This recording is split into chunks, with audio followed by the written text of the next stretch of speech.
बच्चों good morning. देखो आज हम 2019 का कुछ क्वेश्चन करते हैं, ठीक है। और कल से हम डी ब्लॉक पढ़ा देंगे और जल्दी जल्दी अब सारा 20 तक सारा लेक्चर डाल देंगे, आप सारा लोग देख लीजिएगा, ठीक है। तो आप देखिए आज हम 2019 का क्वेश्चन करते हैं और ऐसे ही 2010 2009 का करते हैं, फिर 2010 का करेंगे, फिर 11 12 10 साल का क्वेश्चन हम पूरा का पूरा करवा देते हैं, ठीक है। एक एक ऑब्जेक्टिव सब्जेक्टिव सब आप लोग बस देखते रहिए, सब हो जाएगा। यहाँ देखिए, यदि हम बात करें, यहाँ क्वेश्चन क्या है, which of the following has maximum depression in freezing point. मतलब सबसे ज़्यादा डिप्रेशन हो जाएगा फ्रीजिंग पॉइंट में, मतलब फ्रीजिंग पॉइंट बहुत ज़्यादा घट जाएगा। तो किसका सबसे ज़्यादा घटेगा? जिसका वॉन्ट ऑफ फैक्टर ज़्यादा होगा। किसका वॉन्ट ऑफ फैक्टर ज़्यादा होगा बताइए? इसका वॉन्ट ऑफ फैक्टर कितना आएगा? 3। बहुत अच्छे। K2SO4 का, क्योंकि ये 2 K और 1 सल्फेट में टूटेगा। NaCl का कितना आएगा? हाँ बोलो 2। यूरिया तो टूटबे नहीं करता है तो 1, तो सबसे ज़्यादा यही ना टूटेगा। तो सबसे कम फ्रीजिंग पॉइंट इसी का हो जाएगा। Maximum depression in freezing point, मतलब सबसे ज़्यादा फ्रीजिंग पॉइंट किसका कम होगा? K2SO4 का। यदि सबका अमाउंट सेम लिया गया है तो आ रहा है समझ में? तो K2SO4। अच्छा, इसी में पूछता है कि मैक्सिमम फ्रीजिंग पॉइंट किसका होगा? मैक्सिमम मतलब फ्रीजिंग पॉइंट किसका ज़्यादा होगा? तो ग्लूकोज आंसर होता। मगर डिप्रेशन बोल रहा है ना, maximum depression in freezing point पूछ रहा है, तो क्या आंसर बताएंगे? K2SO4। पूछता है अगला क्वेश्चन में कि rate constant of first order का यूनिट क्या होगा? हाँ जी, सेकंड -1। तो टाइम -1 कहो, सेकंड -1, आवर -1, कुछ भी कहो।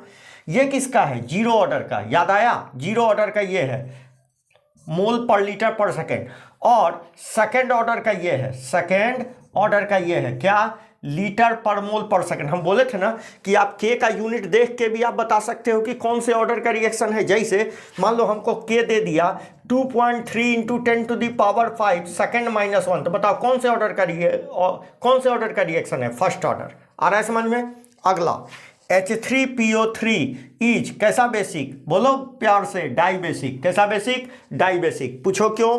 हाँ बाबू, क्योंकि इसका स्ट्रक्चर कुछ इस तरह का होगा। याद आया? इसमें 2 OH होंगे, 2 OH होंगे, ठीक है। इसीलिए ये कैसा है? डाई बेसिक है। 2 OH लगे हैं ना फास्फोरस के साथ, इसलिए डाई बेसिक है। अच्छा, इसका नाम क्या है? इसका नाम क्या है? Phosphorus acid. क्या नाम है बेटा? फास्फोरस। याद करो, हमने पढ़ाया था तो बताए थे फास्फोरस में थोड़ा ध्यान रखना है। H3PO2 H3PO3 और H3PO4, एक जितना हो ना वो एक हाइड्रोजन जितना ऑक्सीजन हो उससे एक कम बेसिसिटी बताना। जैसे इसका बेसिसिटी कितना बताएगा? 1। इसका बेसिसिटी कितना बताएगा? 2। और इसका बेसिसिटी क्या बताओगे? 3। स्ट्रक्चर का भी ख्याल रखना, हो सकता है पूछ दे। तो क्या करना, इसका बेसिसिटी 1 है ना, तो एक गो H लगाना, OH, और 2 गो H लगा देना। इसमें क्या गो OH लगाओगे फास्फोरस के साथ? बोलो 2 गो OH लगा देना और 1 गो H लगा देना। इसमें क्या करना, फास्फोरस के साथ 3 गो OH लगा देना। यही इसका बेसिसिटी हो गया। आ गया समझ में? चलो अगला कहता है विच इज डाईमैग्नेटिक। किसमें कौन डाईमैग्नेटिक होगा? तो डाईमैग्नेटिक होने के लिए क्या कंडीशन है? D0 हो, नहीं तो D10 हो। डाईमैग्नेटिक होने के लिए यही कंडीशन है बाबू कि डी पूरा का पूरा या तो खाली हो, ये तो पूरा का पूरा डी ऑर्बिटल भरा हुआ हो। तो हम क्या करते हैं, ध्यान से देखो, हम करते क्या है इसके लिए, ध्यान से देखो।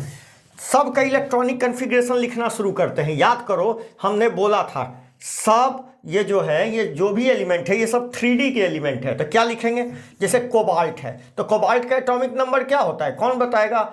27 होता है क्या? तो 27 तो होता है। तो इसका इलेक्ट्रॉनिक कॉन्फ़िगरेशन क्या लिखते हैं? आर्गन 18, 4s2, 3D कितना? 18 2 20, 7 27।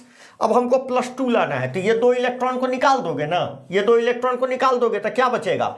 Argon 18, 3D7। तो डी में 5 ऑर्बिटल होते हैं ना, डी में 5 ऑर्बिटल होते हैं, 1 2 3 4 5 6 7।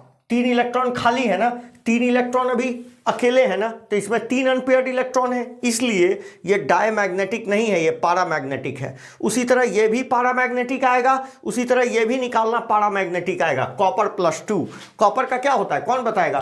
कॉपर का 29 होता है। हाँ जी, कॉपर का 29 होता है। अब क्या लिखते हैं इलेक्ट्रॉनिक कॉन्फ़िगरेशन?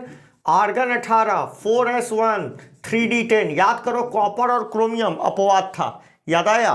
तो इसमें से 2 इलेक्ट्रॉन निकालना है, तो एक यहां से निकालो माइनस करो और एक यहां से निकालो माइनस करो, तो इसमें 9 बचेगा ना।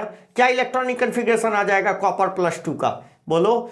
आर्गन 18 3d9 4s0 नहीं हो गया? तो 9 का मतलब क्या हो गया? 9 का मतलब हो गया बेटे कि एक खाली बच जाएगा। चेक कर लो, 1 2 3 4 5 1 2 3 4 5 6 7 8 9, एक अनपेयर्ड है तो ये भी पैरामैग्नेटिक है। मगर जिंक में निकालोगे ना तो पूरा का पूरा भरा रहता है। जिंक, कैडमियम और Hg याद रखना, रखिए लो, जिंक +2, कैडमियम +2 और Hg+2 कहीं मिले ना बेटा तो ये डायमैग्नेटिक होगा। रट लो, क्या रखना है? Zinc cadmium Hg, sir diamagnetic है। जिंक कैडमियम Hg डायमैग्नेटिक है। जिंक कैडमियम Hg हम निकाल के भी साबित कर देते हैं। ये देखो, जिंक का क्या होता है बताओ? जिंक का क्या होता है? जिंक का होता है 30, जिंक का 30। क्या लिखते हो? आर्गन 18 3d10 4s2, 2 इलेक्ट्रॉन निकाल दो ये वाला, तो जिंक पर +2 चार्ज आ जाएगा। तो क्या आ गया? आर्गन 18 3d10, और अब ये भी बोले d10 होगा तो वो कैसा हो जाएगा? डायमैग्नेटिक। तो आंसर क्या जाएगा? Zn+2। अब बताओ, impurity present in minerals, impurity present in minerals को क्या कहते हैं? इम्प्रूरिटी जो मिनरल्स में प्रेजेंट होता है उसको गैंग कहते हैं। और स्मेल्टिंग के दौरान जो बाहर से डाले थे उसको क्या कहते थे? फ्लक्स। और गैंग और फ्लक्स जो मिलके बनाता था लाइटर इम्प्रूरिटी, नॉन फ्यूजेबल इम्प्रूरिटी, उसको क्या कहा गया था? स्लैग। तो स्लैग क्या था? कोई पूछेगा स्लैग क्या है, तो flux plus gangue equal to flux plus gangue, ये मिलके एक लाइटर इम्प्रूरिटी बनाता है। लाइटर, हल्का हल्का इम्प्रूरिटी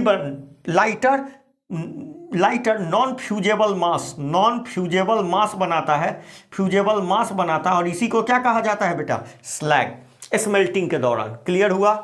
चलिए।